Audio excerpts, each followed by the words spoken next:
Hello guys! So ayan yung a day before ng aming Boracay trip. So for the ayos na ng mga gamit. Ere na nga ang araw ng aming Boracay trip. So ayan, mga 3 yan, 3 a.m. Naghihintay kami ng tricycle dyan. Hirap pa bago makakuha ng tricycle. So in fairness, sa mga to, napakaaga. So ayan, siguro mga 20 minutes din kami bago makakuha ng jeep.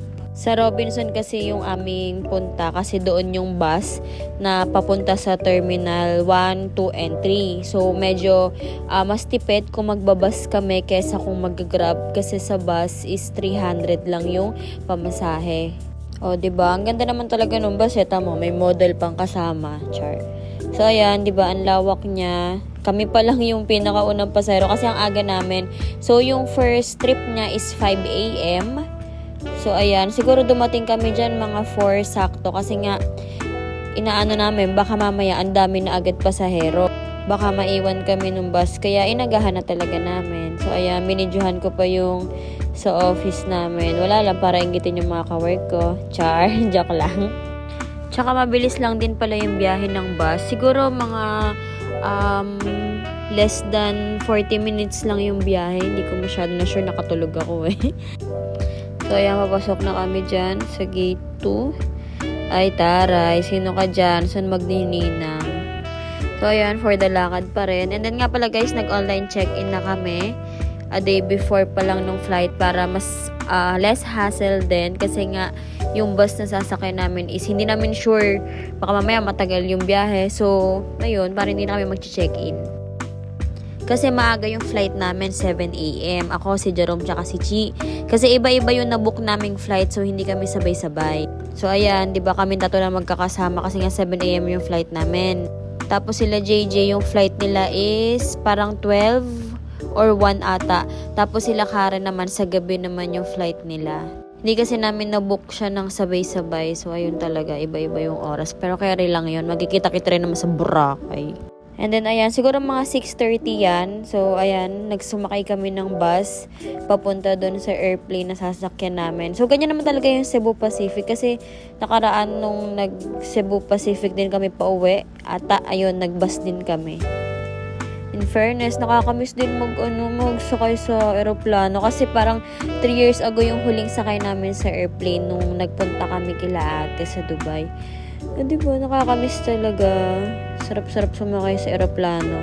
So, ayun, nagkataon na nag-check-in ako. Magkatabi kami ng seat ni Jerome. Tapos, nagkataon talaga, window seat ako. Oh my gosh, hindi ko yun na-request. Sadyang nung nag-check-in kami, window seat ako. Tapos, magkatabi kami ni Jerome. Sumakto pa. Pero si Chi, nasa likod lang namin siya. Window seat din siya. And then, ayun, mabilis lang yung biyahe namin. Siguro less than an hour lang.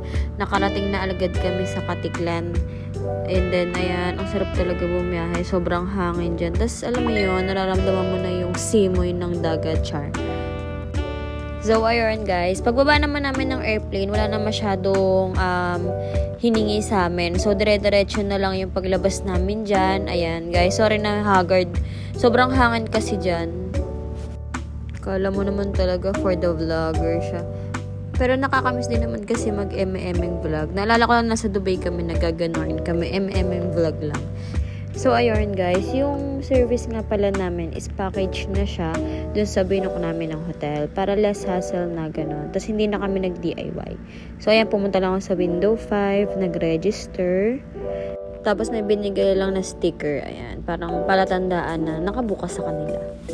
O diba, wala din masyadong hassle na magbabayad ka pa, ganun, mag-aabang ka ng e-trike para may masakyan. Pero mas mura naman kasi kung DIY. Pero kasi nung in-offer sa amin yan, so natuos ko na rin siya. Naka-promo din kasi yan, so halos same lang ng price kapag ka nag-DIY. So, binook na rin namin para less hassle. Ayan, si Kuya yung naka-orange, siya yung nag-assist sa amin. Tapos ayan, dire-diretso lang, nag-register lang kami. Tapos yung sa kabilang side, yung doon ka magbabayad, yun yung mga naka-DIY. And then ayun, dumating na din yung bangka na sasakyan namin. So, let's go na. Tapos ayun na yung bangkang sasakyan namin. Nakakalula yung kasi medyo malakas yung alon niya. So, nakakatakot talaga mag-video, baka mahulog yung cellphone. Sobrang galaw nung dinadaanan. Mukhang tingin lang sa video, no, hindi siya magalaw. Pero, magalaw talaga siya. Tapos yung dinadaanan mo, hindi siya stable na nakadikit dyan. Ayun, inaapakan nga ni Kuya para hindi siya gumalaw. Kaya nakakasyokot talaga yung daan na yun. Pero, carry lang. And then, ayun, for the biyahe na. Binuksan pa nga ni Jerome yung bintana dyan. Akala niya hindi siya mababasa ng tubig. Edi ayun, for the basa ang person. And then, ayun, sasakay ulit ng van, papunta dun sa hotel na pag-check-in ninyo. So, van, boat ride, tapos van ulit. Akala ko naman pagbaba ng bangka, ayun na agad yung hotel.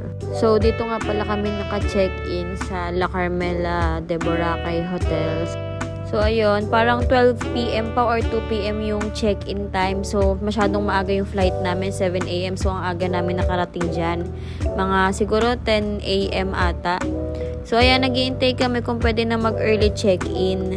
Pwede naman mag-early check-in basta wala na daw guest dun sa room namin. So, ayan, for the waiting.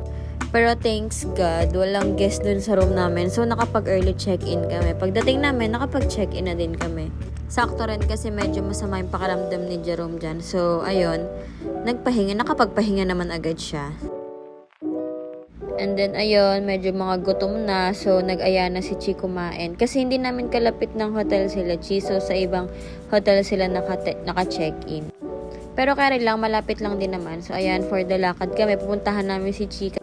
Kasi nga, para makakain na, wala pang mga almusal yung mga yan. Biruin mo, 2 a.m. ata kami nagising. Tapos, taligo na. Tapos, 3:30 pa kami magkikita-kita sa bayan. So, sobrang aga talaga. Walang almusal talaga. Tapos ayan, tignan mo, naggala-gala kami dyan sa dagat.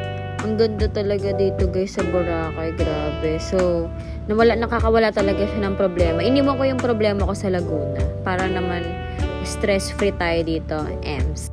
Tapos sobrang talaga, linaw ng dagat, crystal water talaga siya.